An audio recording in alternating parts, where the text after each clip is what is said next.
হবে। তো যাই হোক, ওই পাশে গেলে তো ইনানি বিচ আছে, হিমচুরি পাহাড় আছে, অনেক সুন্দর আর কি। এইসব জায়গায় আসলে মনটা ফ্রেশ হয়ে যায়, মাইন্ডটা ফ্রেশ।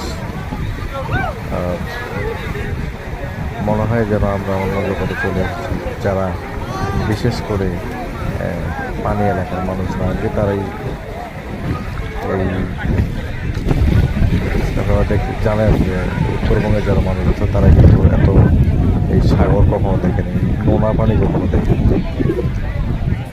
তো আমিও উত্তরবঙ্গের মানুষ, আমি যখন প্রথম গেছিলাম এই সাগরে নেমে এত পানি, কিন্তু পানি লবণ, এটা ভেবেই আমি কুল পাচ্ছিলাম না আসলে এতগুলো পানির মধ্যে কীভাবে লবণ পানি হয়। আমাদের এই নদীর পানিগুলো কিন্তু মিঠা পানি। তো আসলে অনেক অভিজ্ঞতা, অনেক মনোমুগ্ধ